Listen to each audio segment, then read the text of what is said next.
Now, we have had one little vlog on electrolysis with the key terms, and now we're going to do an example of what happens when you electrolyze lead to bromide in the molten form, so when it has been melted to a liquid. So if you remember, this is our electrolysis setup, this is what we use, and the molten lead to bromide will be in this container here. Now, it says heat here. Why do we have to heat it, Miss McLaren? No, Dr. Bourne, it's a very good question. You have to heat it because if you don't, it will then cool down and form a solid. And we know ionic solids, you cannot electrolyse. There's no mobile charges there, no mobile ions. So the ions won't move when it's solid, so we have to heat it to keep it molten. You have to continue heating it to ensure that the ions are mobile and it remains molten. So you've mentioned ions. Now we've got lead to bromide, and we've got the formula here. So what ions are present in lead to bromide? Again, I've got something prepared. So lead to bromide contains Pb2 plus ions. Right, I'll put that here, Pb2 plus. And it also contains the negative ions bromide ion, Br minus. Br minus. Okay, so now we know what ions are present, and we know that the ions are going to be attracted to the Electrons? electrode. So which electrode will Pb2 plus be attracted to? Well, if that's a positive ion, that's going to be known as a cation, so it's going to be attracted to the cathode. So if we put Pb2 plus here, what's going to happen to the lead ion at the cathode? Well, because the cathode is excess electrons, you know it's excess because it's a negative charge, that little lead ion is going to pick up electrons, Right. and it will turn into lead metal. So pick up, so I can add, how many electrons am I going to Well, add? if it's a 2 plus charge, in order for it to turn into the atom, it must gain 2 electrons. So whatever number is here, that's the number of electrons that are going to be gained. Is that right? That is correct, Dr. So Bourne. plus 2 electrons will form lead atoms.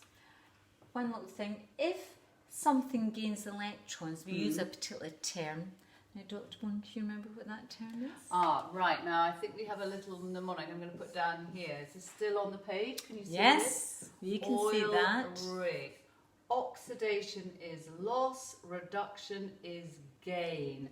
So these lead ions are gaining electrons, so therefore they are being reduced. Is that correct? That's correct. So the lead ions are being reduced, not the lead metal. So that has been reduced. Lovely. Fabulous.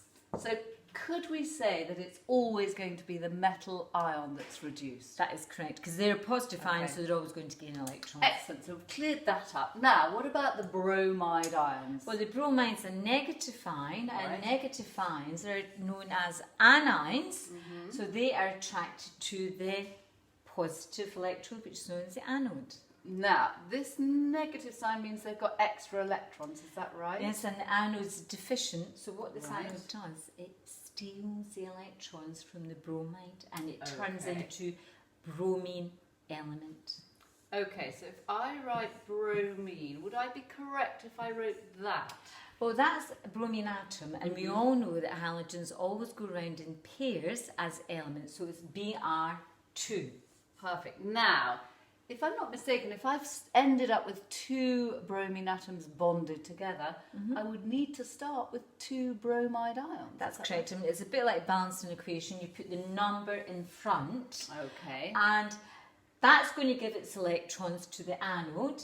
And if there's 2 negatives, it means that's going to give up 2 electrons. Right, so the 2 electrons go over here. That is correct. So plus 2 electrons. Can we still see that? Can we still see that on the board? I think we can. Yes. So 2 Br minus goes to Br2 plus 2 electrons. Yeah, and those 2 electrons will go to the anode. Lovely. So if that was the lead ions being reduced, here we have the bromide ions losing their electrons. Oxidation is loss. So this must be Oxidized. oxidized.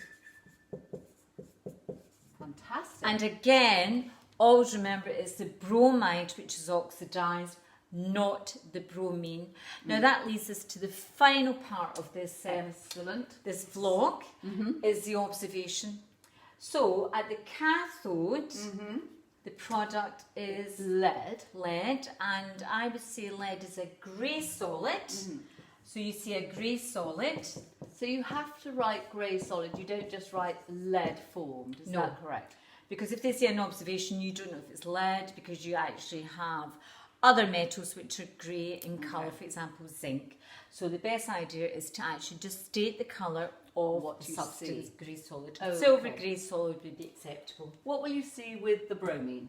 Well, bromine is a red, orange liquid. But because of the heat applied here, you can also see an orange vapour. So Right. either would be acceptable. Okay, so you can say red-brown or red-orange liquid or gas. Red, brown, gas, Or liquid. Okay, excellent. Well, that's sorted that out, Mr. So Taran. essentially, the lead to bromide molten is split into lead and bromine. So I think we've sussed out this electrolysis. What do you think? Absolutely done.